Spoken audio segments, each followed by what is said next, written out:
Salam sejahtera dan selamat damai. Bertemu kita kembali di program Randau Kehidupan, di mana kita akan berbincang topik-topik yang menarik.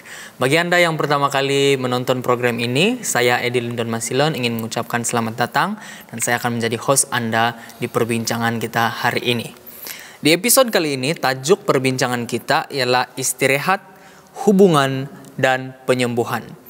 Sadar ataupun tidak, ketiga-tiga benda ini sebenarnya sangat berkait rapat.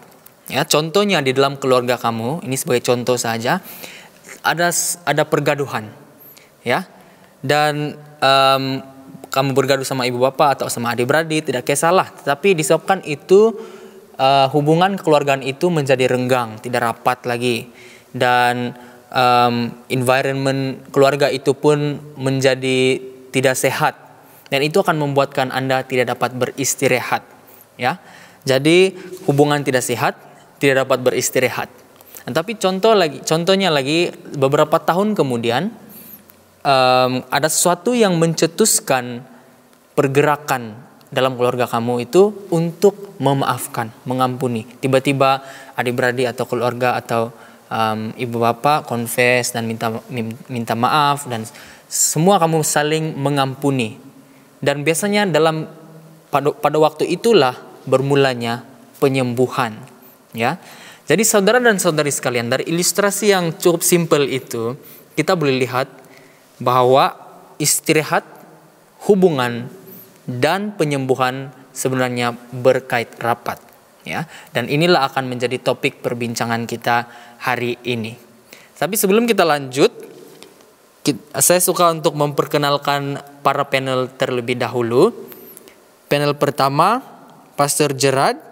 Beliau merupakan pensyarah di Asia Pacific International University di bawah Faculty of Religious Studies. Dan seterusnya Pastor Brian, beliau sedang melayani di Hope Channel Asia Tenggara.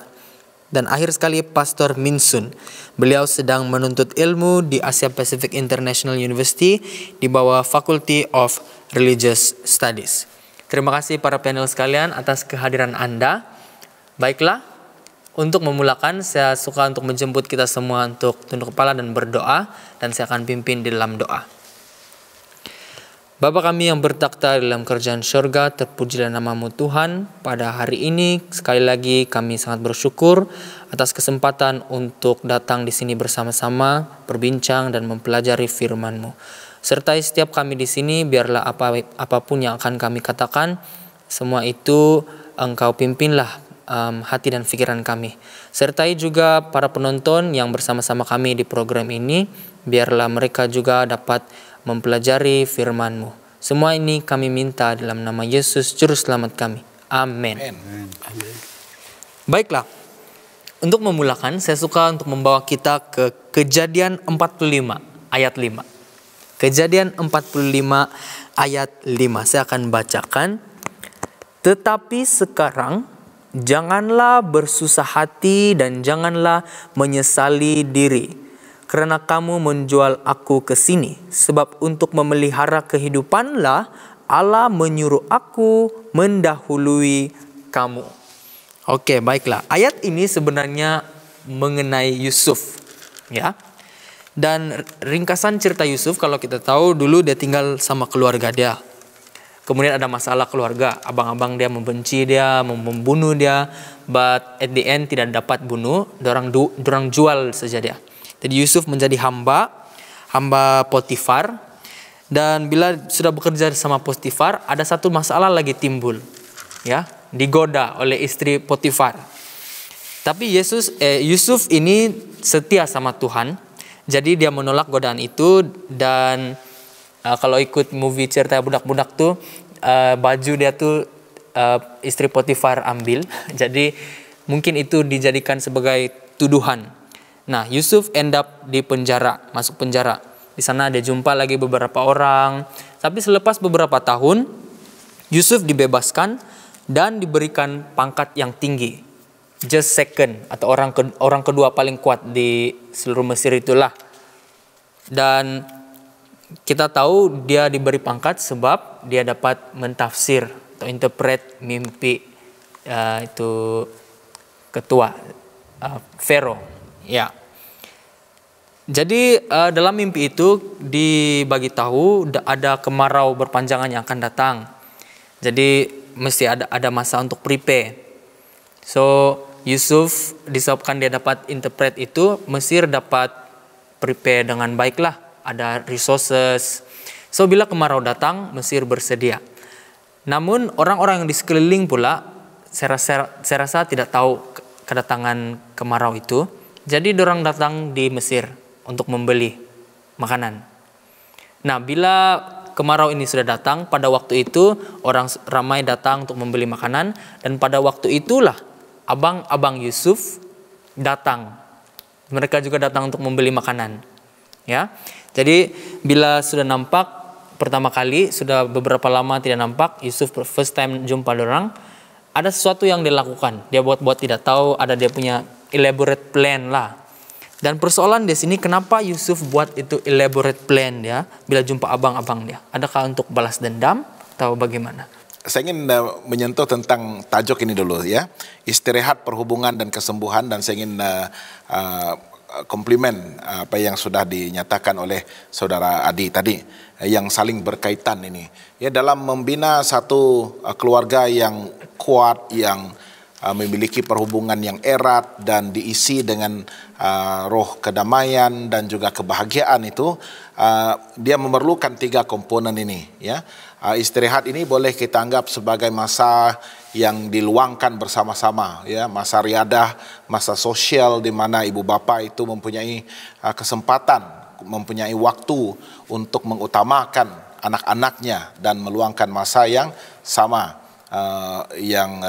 Masa untuk mereka saling berhubungan ya, untuk bertumbuh bersama-sama, untuk mendidik, untuk mendisiplin dan sebagainya. Jadi melalui itulah kita boleh lihat perhubungan itu dapat dibina dengan lebih baik ya, dan lebih apa yang kita katakan lebih kuat, lebih berdasar ya kepada sesuatu kepercayaan yang sama. Ya, kalau kasih, maka kasihlah yang menjadi akar kepada pertumbuhan keluarga itu.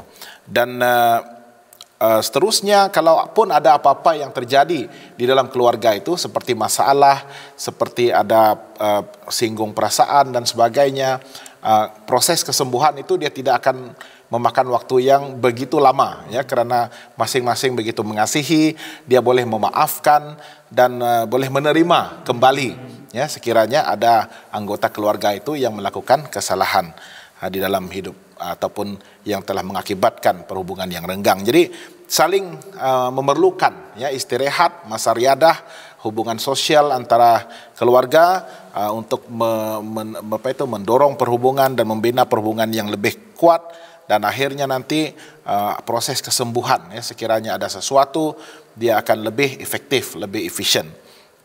Dan kepada cerita Yusuf tadi, kenapa dia mempunyai skim untuk rancangan yang lebih daripada sekadar untuk menerima kembali abang-abangnya itu, karena Alkitab mengatakan dia mengenali ya, walaupun abang-abangnya itu tidak mengenal dia, tetapi immediately ya, karena dia begitu, saya percaya inilah kualiti Yusuf ini, dia tidak ingat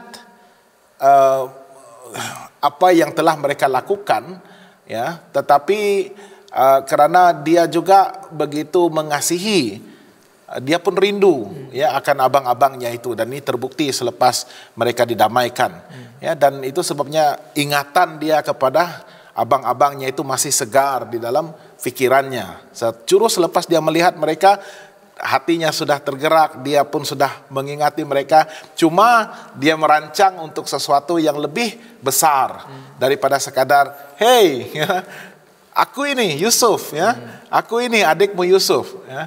Tetapi dia merancang itu untuk melakukan sesuatu yang lebih besar, dan kemungkinan besar juga pada waktu itu Yusuf masih lagi ragu-ragu ya akan abang-abangnya itu ya, sama ada apabila dia memperkenalkan dirinya, abang-abangnya itu mungkin mempunyai respons yang berbeza. Dan apa yang menarik sekali, Alkitab mengatakan pada waktu itu Yusuf kembali teringat akan mimpi pertama yang Tuhan berikan kepada dia, ya, di mana abang-abangnya itu datang untuk bersujud, merendahkan diri dan menyembah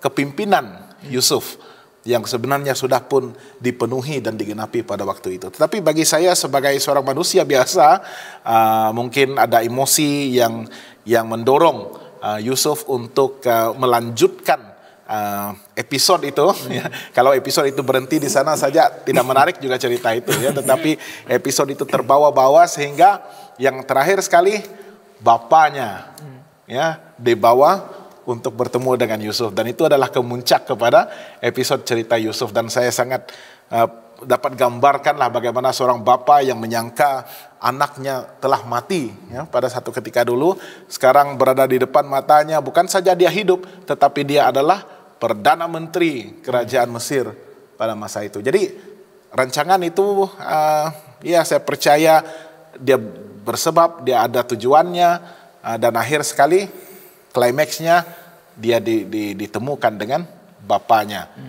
Walaupun harus melalui proses di mana abang-abangnya itu masih, tertanya-tanya, ragu-ragu, merasa ya kenapa, tapi akhirnya kita lihat bagaimana perhubungan mereka begitu jernih dan didamaikan semula.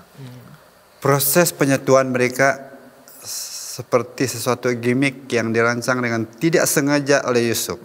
Sebab walaupun sungguh pun dia mengenal saudara-saudara dia, tapi dia tidak langsung untuk beritahu, saya Yusuf. Tidak. Dia buat satu drama. Dia buat satu drama dan di hujung dia baru menangis. Dan di sini Yusuf ini membuat sesuatu yang istimewa di sebagai pengenalan. Sebab orang yang menjamu mereka itu, yang abang-abang mereka datang, mereka tidak sangka yang orang itu adalah adik yang pernah mereka aniaya. Dan artinya Yusuf memperlihatkan bagaimana layanan indah dia kepada abang-abang dia. Dia sebelum itu dia sudah mengalami satu kesembuhan dalam diri dia. Kenapa saya katakan dia sudah mengalami kesembuhan? Sebab dia sudah membuka segala keperitan, kepedihan, dendam dia dalam hati dia. Kalau dia masih berdendam, tidak mungkin dia jamu abang-abang dia dengan makanan yang istimewa waktu itu. Dan kita lihat di situ, di tengah-tengah babak itu, dia buat lagi satu drama yang paling menarik. Sebab dia menipu lagi untuk menyertakan gelas dia. Dan dikatakan gelas itu adalah gelas istimewa Perdana Menteri, dan dia adalah Perdana Menteri di situ. Dan di situ dia telah menggertak. Tapi bukan maksud dia untuk balas dendam. Dia hanya membuat satu cerita yang macam mana kita gambar seperti ini. Tapi saya tidak melihat satu dendam dia. Dia hanya mempermain-mainkan dia, abang-abang dia saja. Dan tujuan dia hanyalah untuk dia mahu ada tuntutan dia, yaitu dia mau adik dia datang untuk mengikuti mereka the next strip.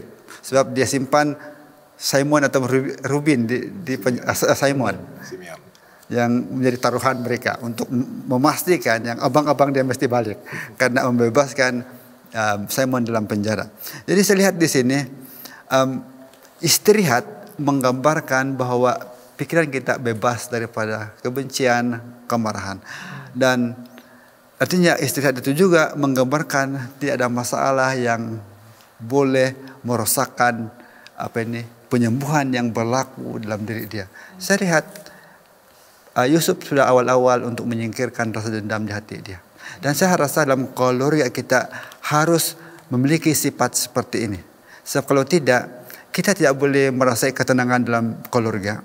Selagi ada dendam, itu yang menjadi jurang di dalam hubungan yang baik. Saya percaya Yusuf kenapa dia buat macam begitu, mungkin sebab dia mau menguji juga abang-abang dia. Ya, sebab adakah mereka sudah berubah, adakah mereka masih mau kalau saya kasih tahu saya Yusuf, mana tahu orang mau bunuh saya balik macam gitu. Jadi mustahil juga dengan askar-askar yang ada di sana itu. Ya, tapi saya rasa dia menguji dan nampak sekali yang Yusuf ini dia mengampuni juga abang-abangnya. Persoalannya di sini adakah kita perlu tunggu orang minta maaf dulu baru kita maafkan mereka?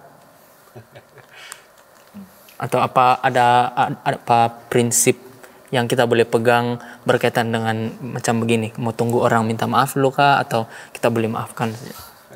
Saya pikir kalau kita lihat cerita selanjutnya itu, Yusuf tidak pun menunggu mereka minta maaf ketika dia mengaku bahwa dia adalah Yusuf.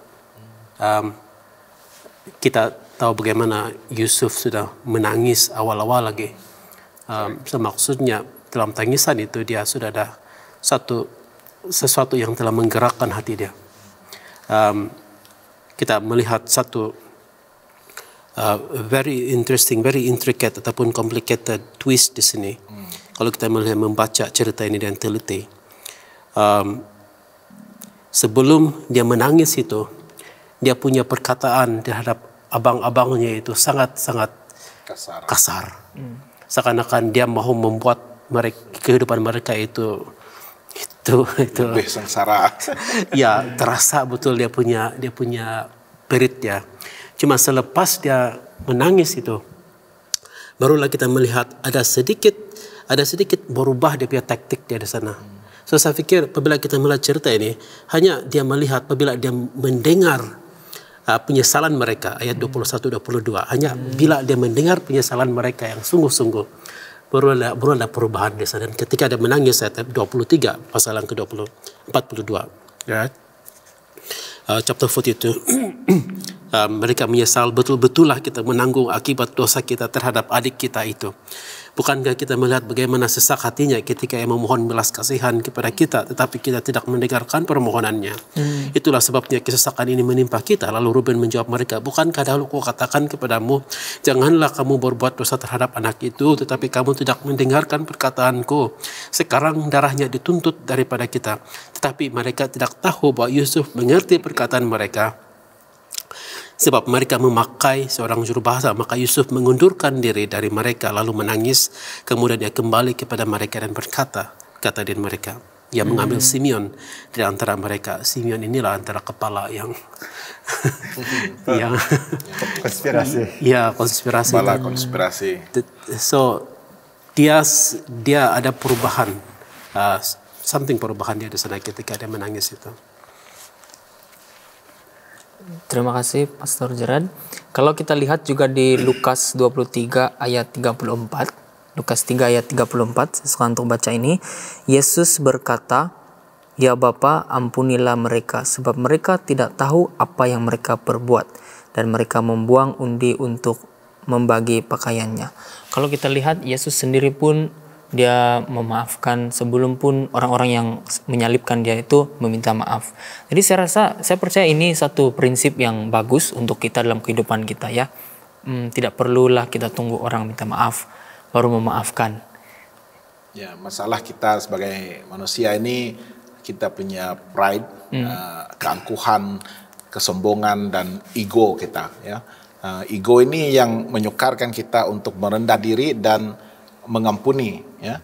Kita masih lagi mau supaya orang datang merayu-rayu menyembah sujud kepada kita dan memohon kemaafan itu ya. Tetapi apa yang diperintahkan oleh Tuhan dalam mengajar murid-muridnya untuk berdoa sangat jelas sekali ya. Ampunilah kesalahan kami sama seperti kami mengampuni orang yang bersalah kepada kami ya. Jadi dia tidak pun menyebut ya, sehinggalah orang meminta diampuni, it is our initiative ya.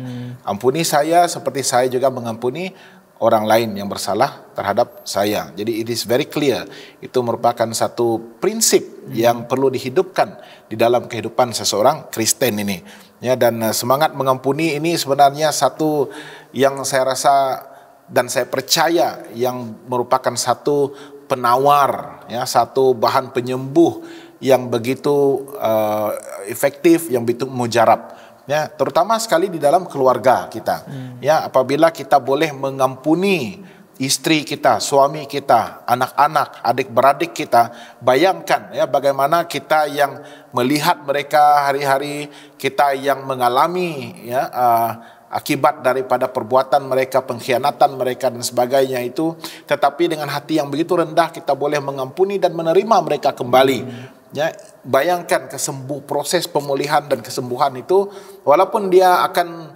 parutnya masih ada, ya, tetapi ianya boleh menyelamatkan, ya. Yang akhirnya yang kita mau pertahankan dan selamatkan adalah rumah tangga kita. Kita mau menyelamatkan keluarga kita. Kita tidak mau kehilangan adik, abang kita akibat daripada ego kita, kesombongan, keangkuhan kita itu. Ya, jadi sebagai ibu bapa kita haruslah menunjukkan sifat ini dahulu di dalam keluarga kita. Ya, mengampuni ibu, istri kita, suami kita, dan tunjukkan sifat pengampunan itu kepada anak-anak kita.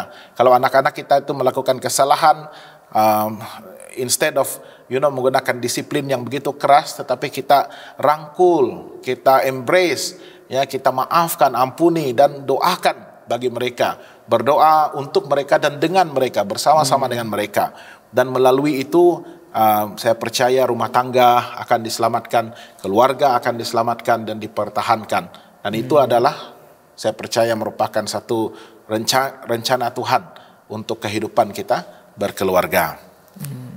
Bila berlaku proses penyembuhan, ada sesuatu yang diperlukan.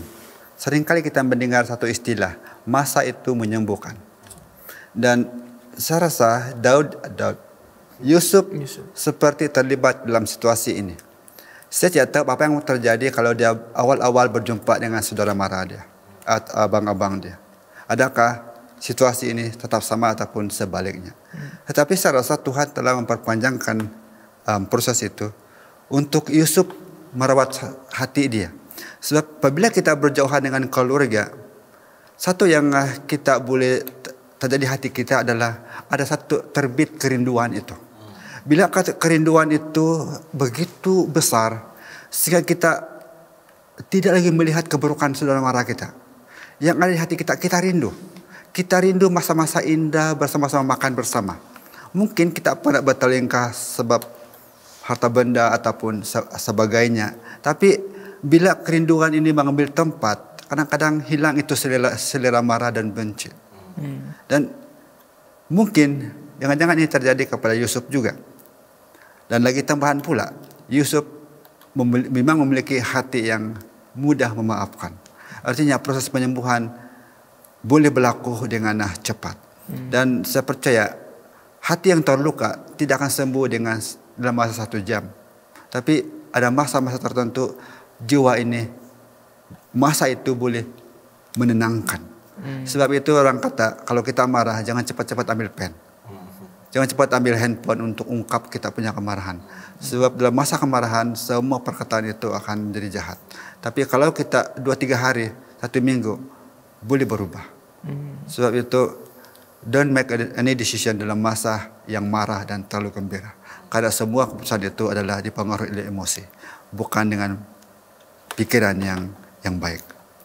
Ya, ini betul juga ya, kalau kita sebagai bapak, biasanya bapak ini yang memiliki tendensi, kecenderungan untuk marah di depan anak-anak.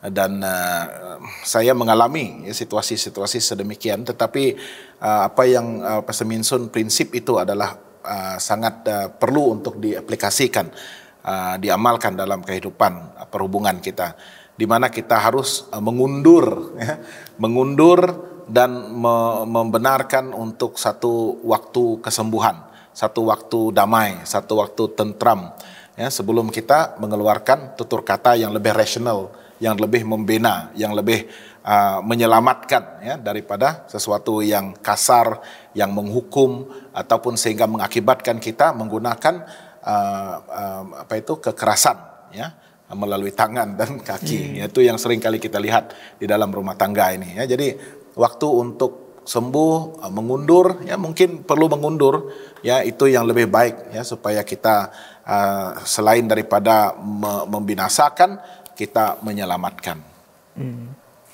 Terima kasih para panel sekalian. Jadi saudara dan saudari sekalian, kita boleh lihat bagaimana Yusuf melalui masalah keluarga, dan saya pasti dia tidak dapat beristirahat, bukan saja fisikal tapi juga emosi dan mental, ya. Tapi bila dia mengampuni abang-abang dia tuh, disitulah saya pasti bermulanya proses penyembuhan atau bermulanya penyembuhan. Dan saya rasa kata kunci dari sini ialah forgive. Bagi kita yang mengalami masalah keluarga dan tidak dapat beristirahat, mungkin kita perlu forgive, ya. Dan saya pasti bila kita bergerak ke arah itu, bermulalah proses penyembuhan. Jadi ada kata-kata terakhir dari para panel? Ya, saya sangat suka dengan perkataan tersebut, forgiveness ataupun mengampuni. Saya pernah mendengar satu ungkapan, dia bilang, kamu mengampuni, you get back your life, tapi you get back your peace. Sebab selagi kita tidak mengampuni orang, selagi itulah orang itu memegang kita punya orang itu mengawal kita. Sebab kita marah. Tapi bila kita sudah mengampuni, kita get back kita punya freedom. Dan orang itu bukan lagi yang mengawal ataupun mencengkam kita dalam kemarahan kita. So forgiveness is important, dan I think that is secara pastoral care, ya. Itulah pastoral care, mengampuni seseorang itu sebelum dia datang untuk minta diampun itu. Pertama, dia berikan kita satu ketenangan as part of pastoral care. Yang kedua itu adalah saya pikir apa yang kita mau kita lakukan. Pastor Brian ada menyebut mengenai doa Tuhan Yesus tadi. Kamu menyebut bagaimana Yesus mengampuni mereka juga. Dan kita melihat cerita mengenai Yusuf ini. Dan itulah kita harus lihat itu dari doa sudut pastoral care dengan dari segi biblical theologicalnya juga.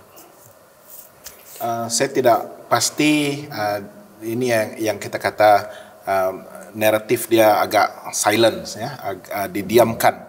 Sama ada sewaktu Yusuf sudah pun menduduki takhta Perdana Menteri itu, ada usahanya untuk mencari keluarganya semula. Ya, ini didiamkan, ya, silent narration di sini. Dan of course kita tahu yang masa itu memang sudah agak lama, dan setiap peristiwa yang terjadi dalam kehidupannya, dan oleh kerana kemarau yang bukan sahaja menimpa Mesir, ya, tetapi seluruh negeri, ya, itu yang menyebabkan abang-abangnya ini disuruh oleh bapa mereka untuk pergi ke Mesir, kerana dia mengetahui yang di Mesir masih ada stok makanan yang boleh dibeli, ya, bukan untuk diberi percuma tapi dibeli, ya. Dan mungkin akibat daripada jangka waktu yang sudah lama, dan dia pun melihat mungkin akibat kemarau itu mungkin mereka sudah mati, ya, mereka tidak survive, ada drought, ya.